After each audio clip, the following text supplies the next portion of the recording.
देंगे, हमको जिता दो, हम 18% रिजर्वेशन देंगे। लेकिन पिछले 2012 से 17 में जब सरकार रही तो ये सब बातें कहाँ चले जाती हैं। 5 साल तुम सरकार में बैठे थे, तब तुमने 18% रिजर्वेशन की कोई बात नहीं करी, तब तुमने 300 यूनिट बिजली का बिल क्यों नहीं भर दिया, तब तुमने पेंशन के नाम पे लोगों को क्यों नहीं दे दिया। तो ये सवाल हमारे मनों में है।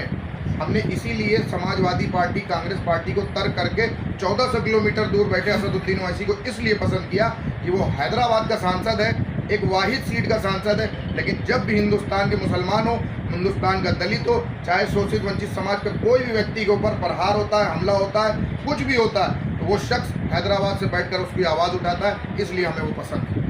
हम सबको भी चाहिए कि अगर उसने ये कहा है कि हम लोग एक होकर, संगठित होकर, एकजुट होकर अपनी लड़ाई लड़ा जाए, तो हमारा भी फर्ज बनता है कि उन 25 करोड़ हिंदुस्तानियों में हम भी आते हैं, तो हम भी उसकी साथ दिया जाए। तो हमें और आपको चाहिए कि पार्टी को आगे बढ़ाने के लिए हम सबको मजबूती से काम करना पड़ेगा। वार्ड 96, वार्ड 73, एक जाजमऊ की दोनों सीट इंशाल्लाह ज़रूर निकालना है।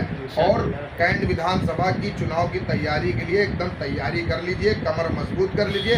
प्रदेश अध्यक्ष जनाब शौकत अली साहब, शेख ताहिर सिद्दीकी साहब इसी महीने में इंशाल्लाह कानपुर की समीक्षा लेने इसी शहर में आ रहे हैं। तो हमें और आपको ये दिखाना है कि हम कैंट विधानसभा, आयर नगर विधानसभा, शीशामऊ विधानसभा, गोविंद नगर और किदवई नगर की 5 विधानसभा पे हमने संगठन पे काम करना है और कर रहे हैं। और इतनी मजबूती से काम कर रहे हैं कि आप खुद कहिए कि इस सीट पे चुनाव लड़ना है, क्योंकि उन्होंने साफ कह दिया है कि हम उत्तर प्रदेश में 200 सीटों पे चुनाव लड़ेंगे। तो ये वो फैसला करेंगे कि 5 सीटों में कानपुर में हम कितनी सीटों पे चुनाव लड़ेंगे।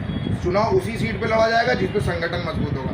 संगठन के नाम पे हम भीड़ में तो इकट्ठा है, इसमें कोई दो राय नहीं कि कानपुर में भीड़ नहीं है, लेकिन संगठन को पिरोने के लिए हमें और दिलदार भाई को जिम्मेदारी जो दी गई है, इंशाल्लाह हम उसको पूरा करने में कामयाब होंगे।